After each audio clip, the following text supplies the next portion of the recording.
Buenos días, tenemos el gusto de conversar con nuestro invitado del día de hoy, el doctor Manuel José Díaz Salazar. Años atrás, en el 2015, tuvimos la oportunidad de verte en una entrevista en ocasión al 13º aniversario de Melrose Place Studio en calidad de gerente, donde a través de 21 años te has dado a conocer en la música y la producción audiovisual. Buenas noches, Papá Rey. ¿Nos puedes decir de qué se trata este comunicado que tiene todas las líneas de WhatsApp, Facebook, Twitter, Instagram en completo congestionamiento? Primero que todo, Patricia, permíteme agradecer a tu persona la oportunidad de la entrevista. Y salud. Salud. Gracias. La recuerdo como si fuera hoy. Esta vez estaremos platicando de tu obra literaria, ya que próximamente se va a publicar tu más reciente libro. Debo advertirte que me intriga mucho esta faceta como escritor que estoy conociendo de ti, ya que estamos acostumbrados a verte en tu faceta como médico psiquiatra, en tu faceta musical y en el campo deportivo, y ahora nos sorprendes como escritor, Manuel. Escritor es mucho decir. Un escritor es un profesional de la palabra escrita, con distintos estilos y diferentes técnicas. Para mí, entre las profesiones más admirables y difíciles de todos los tiempos. Sobre todo en esto que estamos viviendo, donde ya no se compran libreros. ¿Para qué? Si ya no se leen libros. Pero has escrito y has publicado 5 libros. ¿Cómo te podemos definir dentro de esta actividad? ¿Es un hobby, entretenimiento, terapia? No tengo el conocimiento de la técnica ni los estudios necesarios para saber dónde, cómo y cuándo usar una palabra. Tardo tiempo en decidirme por una o por otra. Aunque he ido aprendiendo, estoy lejos, muy lejos del escritor que me hubiera gustado ser. En este aprendizaje me ha ayudado la experiencia y la amabilidad de la escritora María Laura de Piano y los comentarios de un querido maestro, Jorge García Barrientos, además de los siempre atinados consejos de mi ahijado Troy Larry Lowe. Te hago la pregunta de otra manera para no entrar en la definición tan profesional que tienes de ser escritor. Dinos, ¿para ti qué es escribir? Escribir ha sido siempre algo más bien íntimo, una manera de expresar sentimientos, experiencias, pensamientos, dudas y creo que también mis conflictos personales. ¿Tienes algunos hábitos peculiares mientras estás escribiendo? Muchos. Déjame intentar visualizarme. Puede ser tocarme la nariz así, de esta manera, estirar las manos y la espalda hacia atrás, tomar Coca-Cola en reemplazo del café, que es la taza habitual de todo aquel que escribe. Y si hay otro, debe ser que no lo recuerdo por ser automático o del que no estoy consciente. Dices que siempre has sido. ¿Desde cuándo entonces consideras que te expresas por medio de la escritura? Para escribir hay que leer, porque la lectura escribe en nuestra memoria, dejando huellas que incluso configuran nuestra personalidad. Viéndolo así, los primeros cuentos que nos leían de niño, luego los libros con figuras de frutas, figuras de animales, para ilustrar las letras o las palabras.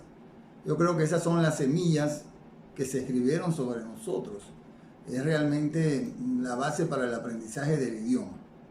En nuestro caso, del español, hubiera sido mejor que las figuritas no hubieran sido manzanas, ¿no?, sino mangos. Interesante punto el que introduces. Siguiéndote la idea de esos primeros años importantes de lectura, ¿cuáles fueron los libros que consideras te inclinaron a las letras escritas y que influyeran en las tuyas? Los de mi niñez, El Lazarillo de Tormes, Las aventuras de Tom Sawyer, El gato con botas, Pinocho, son los que recuerdo con mayor claridad. Más adelante, después de los 12 años, el poema del mío Cid, que fue un libro que me gané en un concurso de oratoria, Don Quijote de la Mancha, Crimen y Castigo, Los hermanos Karamazov, El retrato de Dorian Gray, Juan Salvador Gaviota, El Principito, y la enciclopedia El tesoro de la juventud, que mi papá pagaba mensualmente a plazos y con algunos retrasos, ¿no?, en esas mensualidades. Bueno, después todo cambió gracias a mis maestros de medicina, de psiquiatría y de psicoanálisis. En ese cambio que mencionas, ¿cuáles son tus autores favoritos? Empiezo por Sigmund Freud, que si bien es una lectura psicoanalítica en su fascinación por la arqueología, antropología, biología y su interpretación de la mitología griega, para mí su obra también es de gran valor literario. Después de Freud están Kafka, Hermann Hesse, Erich Fromm, bueno, y el gran filósofo alemán Friedrich. Siempre tengo temor de mencionarlo porque me atacan las dudas de cómo pronunciarlo. No sé, algunas veces no logro ni entenderlo, así que menos pronunciarlo. Algunos le dicen Nietzsche, otros Nietzsche, otros Nietzsche, otro Nietzsche. En alemán parece que es Nietzsche, simplemente, ¿no? Manuel, ¿y en el género de las novelas, a qué autores has seguido? Para novelas, García Márquez, Vargas Llosa, José Saramago, Pérez Reverte, Isabel Allende, Patrick Süskind, Miran Kundera. El Cancionero. El Cancionero con sus millares de canciones es una lectura enriquecedora para el espíritu, con sus letras amargas, letras felices, las de amores, las de decepciones, y además acompañadas de música. Creo que El Cancionero debe ser una lectura obligada para aquel que algún día quiere expresarse con la pluma, o en nuestros días expresarse a través del teclado. Me parece que somos muchos los que leemos a esos y a otros autores, y relativamente pocos los que escribimos. ¿Cuál sería el secreto para dar ese gigantesco paso? ¿Es una cuestión de inspiración? ¿Es de impulso, de tiempo, compromiso o sencillamente voluntad? El tiempo es el pretexto, porque siempre se tiene tiempo cuando se emplea como es debido. En mi caso, siempre he tenido tiempo para hacer lo que he querido hacer. Lo que no he hecho no ha sido por falta de tiempo. Lo que algunos llaman inspiración es un momento de creación. Sin embargo, la creatividad es hija de la disciplina. Por supuesto que debe existir voluntad, pero la voluntad no es posible sin esa parte lúdica de expresarse saboreando las letras. En mi corta experiencia, la selección del tema no cae de las nubes, ni te llega de manera sorpresiva. Es el sentimiento que se transporta al pensar y luego este pensamiento a la escritura. Corta experiencia, no poca productividad, 5 libros en menos de 4 años. Puede que sea un factor que podemos llamar necesidad de escribir, de expulsar, como lo describimos en Eses y Eses. Puede que ese sea el factor que ha jugado un papel importante. No es impulso. Hay mucho de compulsión, que no es lo mismo. ¿Cuál ha sido la mayor crítica que has recibido como escritor? Mi maestro, Jorge García Barrientos, Toto, como le dicen sus nietos, completó 4 páginas de comentarios a Eses y Eses a partir de la frase de Roland Barthes, que dice: el placer de un texto es destrozarlo. Pues mi maestro de esa manera se lo gozó, en tanto que se lo comió, se lo incorporó, se apropió de su riqueza, me dice, y desechó lo desechable. ¿Y cuál ha sido el piropo más agradable que te han dicho de la lectura de tus libros? Una muy aplicada estudiante de Columbus University, Drency, dice que como ha tenido la oportunidad de escuchar mi voz en clases, ahora que lee, le parece que me escucha, y así yo le estoy leyendo el libro a ella. Eso me gustó mucho. ¿Escribirás otro libro? La tentación existe, y como toda tentación, es difícil de resistir. Si tuvieras que coger alguna novela, ¿con cuál te quedas? La insoportable levedad del ser, de Milan Kundera. ¿Y con qué autor? Con José Saramago, seguido muy, pero muy así de cerca por García Márquez, Vargas Llosa y por Rubén Blades. Rubén Blades, ¿te refieres al cantautor panameño? Sí, Rubén dice todo lo que yo pienso y lo dice de la manera como me hubiera gustado decirlo. Si pudieses conocer alguno de tus autores favoritos, ¿qué le preguntarías? He conversado tanto en mi vida con Sigmund Freud que siento que ya le he preguntado todo. Y si lo tuviera enfrente, se lo volvería a preguntar, pero que me lo explique, porque mucho me quedó sin entender. Bueno, Manuel, es innegable que los seres humanos tenemos preferencias por lugares, colores, sabores. Entre tus lectores, ¿hay preferidos? Creo que esa pregunta no se la han hecho nunca a nadie, ¿eh? Todo el que escribe quiere que lo lean, aunque digamos que no. Para no evadir la pregunta, diría que Analida es la más pendiente. Marcos Baruco, con su ejemplo de incansable emprendedor. Mi tía Eva es la que más me elogia. Y mi ahijado Troy, el que mejor me entiende. Si referirnos a tus libros publicados, ¿cuáles fueron tus primeros escritos? Cuando cursé 3 años de estudio como cadete del Colegio Militar Leoncio Prado en la Perla del Callao, en la República del Perú, me convertí en el Alberto de la novela de Vargas Llosa, La ciudad y los perros. Alberto tenía el apodo del poeta, porque escribía cartas de amor para las novias de sus compañeros. A mí no se me conoció como poeta, solo como Panamito, en alusión a Panamá. Y varios de aquellos enamorados a los que escribí en aquel entonces dicen que aún guardan las cartas. Ahora, desconozco si las novias las conservaron, las rompieron en 1000 pedazos o las quemaron. No lo sé. Con todas esas lecturas desde muy joven, ¿por qué hasta ahora que decides escribir?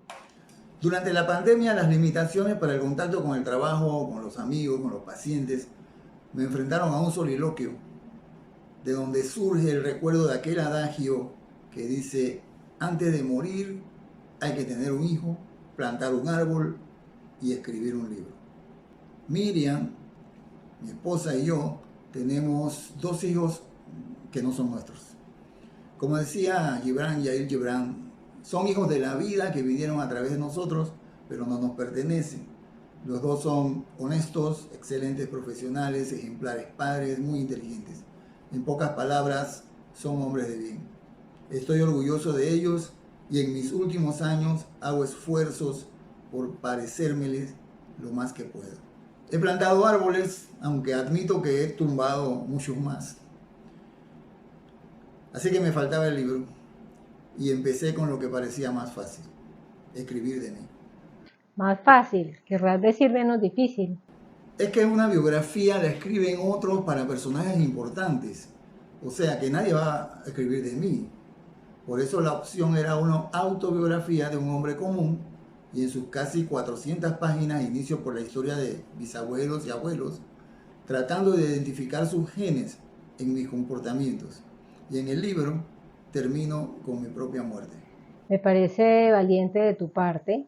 Es muy poco frecuente que un autor escriba su primer libro compartiendo su vida, sus defectos, sus fracasos, sus tristezas, sus errores, sus sentimientos y su íntimo pensar. No creo que la valentía sería lo principal. Puede que haya sido atrevido, insensato o simplemente narcisista. Tu primer libro lo titulaste Eses y Eses, esta última con H, y el personaje autobiografiado es Laureano Cayetano. ¿Podrías ampliar un poco más para todos aquellos que no han tenido la oportunidad de leerlo? Bueno, la S se refiere a la letra del abecedario para significar las letras, por eso está en plural. Y Eses con H, aunque te ría o resulte nauseabundo a algún lector, es el contenido intestinal que se produce después de la digestión y absorción de los alimentos para ser expulsado. De hecho, la primera imprenta quiso cambiarle el nombre. Un nombre como Laureano Cayetano no es un nombre tan común para un hombre común. De hecho, llama la atención que la mayoría de las opiniones coinciden en que tú no eres un hombre tan común. ¿Qué dices sobre esto? Agradezco el halago de esos generosos comentarios. El nombre Laureano, al igual que el apellido Cayetano, hacen alusión al ano.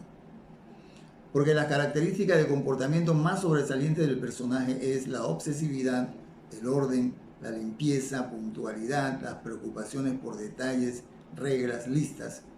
y prolijidad en general. En la teoría psicoanalítica, este conjunto de rasgos de personalidad se le conoce como carácter anal. Después de novelar la vida de mis padres y de mis abuelos, paso por la infancia, escolaridad, adolescencia, relaciones de pareja, matrimonio, hijos, religión, medicina, psiquiatría, pacientes, la vejez y la muerte. Desarrollar todos esos temas parece ser una tarea prolongada y compleja. ¿Es así? Imaginarás que con los 70 años de ese entonces no podía resumirse en menos cantidad de páginas. Y la complejidad que pudo haber tenido me la facilitó la presencia angelical de mi madre, de mi desaparecida madre, que está presente en cada página, a quien yo debo todo lo que soy y todo lo que no soy. Y ya que su ausencia es solo física, seguiré debiéndole todo lo que me queda por ser. Ese libro es tu retrato, tu historia, tu película, novela o biografía. Biografía novelada. Decir la verdad no es tarea fácil cuando se expone la propia intimidad en una ventana pública. En el libro soy yo el que escribe, el que lee y el que es leído. Y así ha sido en los libros subsecuentes. A cierta edad, ya libre de ataduras, con mayor grado de libertad, se puede. En eses y eses, el repaso de mi vida me permitió conocerme mejor, desde raíces de abuelos y la gama de vivencias familiares, valorar una vez más la presencia de mi madre en todas mis acciones y su continuidad hoy día en el amor incondicional de Miriam, que detrás de bambalinas es la que guía mis letras, mis palabras y muchas cosas más. Equivocándome cuando no he seguido sus opiniones y recomendaciones. Es cierto, en esas páginas te descubres y presentas al lector lo que has sido y lo que pretendes ser. Es tan fácil la lectura de ese libro que aquel que lo ha leído podrá con rapidez encontrar las contraseñas de todas mis cuentas ante las clásicas preguntas, ¿no? Preguntas secretas. ¿Dónde te casaste? ¿Qué querías ser cuando eras niño? ¿Qué animal preferías ser? ¿Cuál es tu comida favorita? Y otras por el estilo. Es una suerte que no tengo tantos secretos, ni tampoco tengo cuenta de más de 3 cifras. Así que los passwords son de dominio público. La audiencia debe estar esperando ya que hablemos del último libro. Sin embargo, tengo la impresión de que Laureano Cayetano se ha convertido en una saga literaria, tal como las cinematográficas, que tienen entre sí unidad argumental de intención o de personajes. Muy acertado comentario. Laureano está en otros 2 libros. Por ejemplo, en Ese y Eses terminan con su supuesta muerte y en Al que le toca, nos enteramos de que no se muere nada. Es decir, le tocaba seguir vivo o no le tocaba todavía morir. A pesar de que había tenido 2 tipos diferentes de cáncer por los que había recibido tratamiento. Y en contraste con el anterior título de Eses y Eses, este título causó mucha curiosidad y bastante risa. ¿De qué se trata Al que le toca, le toca? En la reseña de Al que le toca, se lee. Es un libro de cuentos donde sabemos de antemano que cada protagonista tiene la suerte echada. Y eso aumenta el interés en las historias. Una prostituta, un traficante de armas y un hombre bendecido por la suerte son algunos de sus personajes. ¿Verdad?